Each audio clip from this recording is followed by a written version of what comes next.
Se oye. I'm Federica Rossetto, and this is my master thesis that I did mostly in Doñana with Javier Juste. And it is known that bats are natural reservoir of many viruses. For example, in the last years, Ebola and SARS received much attention, and because of the capability of bats of flying, they can spread the virus, so they are considered as a great vector. However, their immune system is not well known. Bats can present different traits among species, showing their ecological plasticity. For example, the body size can vary enormously among species. They can live in different types of habitats, and the mating system can be very different. So they provide a good model to examine the prevalence of viruses. Between all the viruses that have been found in bats, we have focused on adenovirus. Adenoviruses are DNA viruses. They are widespread around the world. Generally, they are not deadly, and they can be found in birds, in fishes, reptiles, and mammals, such as humans. Some cases of fatal pneumonia associated with adenovirus have been reported for humans, but generally they just give eye infection and respiratory infection, and their transmission is through droplet sprays, such as the one provoked by coughing and sneezing, and through aerosol. This is for humans, but the transmission between bats is not well known.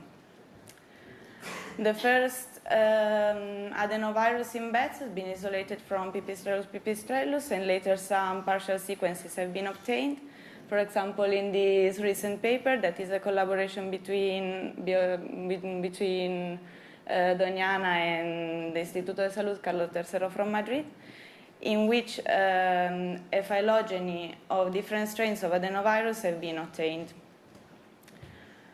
So our aims are to test for a phylogenetic component in the presence of adenovirus in bats, and to find out which behavioral and ecological traits can be determinant for the prevalence of adenovirus in bats. And this will be at species level and individual level. Our hypotheses are, firstly, that there is a phylogenetic signal in the presence of adenovirus. The second is the contact rate hypothesis, that is that all the traits that will lead to a higher contact rate will increase the risk of transmission, and so the prevalence of the virus.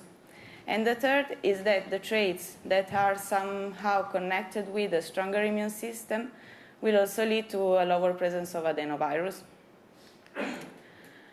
We could count on a database from a rabies surveillance program, and we also added published data of adenovirus in bats from Germany and Hungary. And moreover, this year we conducted fieldwork, especially in Guadarrama and in Doñana, where bats were misnetted, were sampled, sexed, and weighted.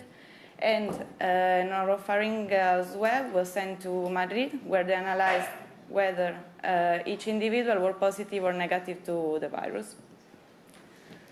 We constructed a phylogenetic tree. We prepared the solved topology from published phylogenies of bats. And we estimated the branch length of this topology through the cytochrome B and the AND1, and we obtained the phylogenetic tree with BEAST. Once we had the phylogenetic tree, we could calculate the phylogenetic signal, that is especially with three parameters. The first is FritzSD, that is a parameter used for binary traits, that in this case will be whether each species were positive or negative to the virus. And also we use lambda and k, that are parameters that are used for continuous traits, and in this case will be the percentage of positive samples found for each species. At species level, these are the variables that we used. Colony size, that is the number of individuals found in summer roost. Swarming, that is whether the species is doing swarming or not. The medium forearm length. Migration, that is whether each species does long distance migration, short distance migration, or no migration. Sociability, that is whether the species share the roost with other species, and finally roost type, that is whether each species roosts in trees, caves, or crevices. So here is the model at species level. It's the PGLS. We set as dependent variable the presence of adenovirus, that is, whether the species were positive or negative to the virus. As independent variables, the variables that I have just mentioned. And we tested for 3 types of correlation. And we selected the best one through the AIC. And we repeated the same model by using as dependent variable the percentage of positive sample found for each species. At individual level, we use GLMM. We set as dependent variable the presence of adenovirus, which is whether each individual was positive or negative to the virus. As independent variables, for arm, age, sex, reproductive status, and the date of capture. We set locality as a random variable, but we have also tested for the importance of locality through the R-squared, and we also conducted a Mantel's test. However, for a lack of information, we could only count on forearm and sex as independent variables. And here is the results. We have finally obtained samples of 1,663 individuals belonging to 33 species. And as you can see in this map, the ones of Spain were quite widespread. The red dots indicate the localities in which a positive sample has been found, while the green dots indicate the localities in which no positive sample has been found. These are the 3 species that presented the higher prevalence of the virus, of which we had at least 200 samples, and are Nyctalus lasiopterus, Pipistrellus pygmaeus, and Pipistrellus cooley. And these are the species on which we have focused in the analysis at individual level. Here is the phylogenetic tree that we have obtained.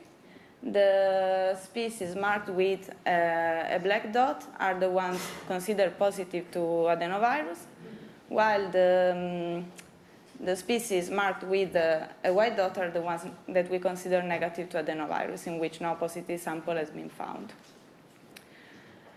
We have found a phylogenetic signal because the 3 parameters showed a distribution of the presence of adenovirus through species that was significantly different from a random distribution. And this was both by using presence or absence, and also by using the percentage of positive samples. At species level, we have found that species doing swarming are less easily infected by adenovirus. As you can see in this graphic, here are the species not doing swarming, and there's a higher percentage of positive samples. At individual level, we have found for Pipistrellus cooley that all the individuals that, the individuals that had longer forearm are less easily infected by adenovirus. As you can see in this graphic, here are the negative individuals and has a longer forearm. For Nyctalus lasiopterus, we have found that males are more easily infected from adenovirus. Here the green bars indicate the number of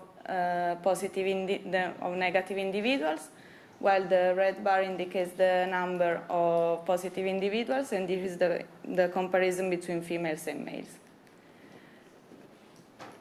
Also, we have found the locality explains the variance of the model for the 3 species, but especially for Pipistrellus pygmaeus, in which this percentage was quite high. And again, for Pipistrellus pygmaeus, the Mantel's test was significant. This means that with a longer distance between localities, there will be a greater difference between percentage of positive samples. So to discuss our results, we have found a phylogenetic signal, that is that adenovirus was clustering among the bats family. This result has already been suggested in this paper that I have already mentioned, in which different strains of viruses were clustering among families. And we have found this phylogenetic signal both considering presence-absent model and percentage model. Surprisingly, we have found a dependence on mating system, which is that the species doing swarming are less easily infected. And we have formulated two hypotheses. The first is that the species doing swarming enter in contact for a short time, while other species using other kind of mating system may enter in contact for a long time. So the risk of transmission is higher.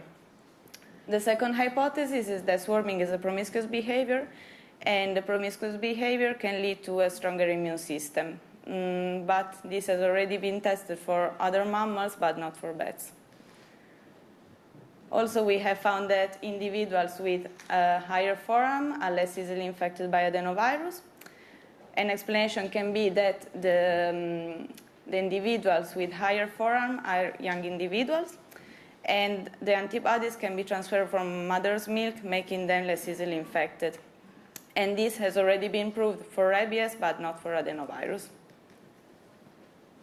For Nyctalus lasiopterus, so we have found that males are more easily infected.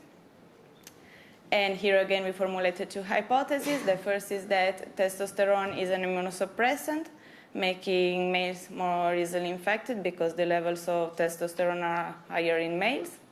And the second hypothesis is that males play an outstanding role of dispersal, and this follows our contact rate hypothesis because they can enter in contact with other populations, other species, and so the risk of infection is higher.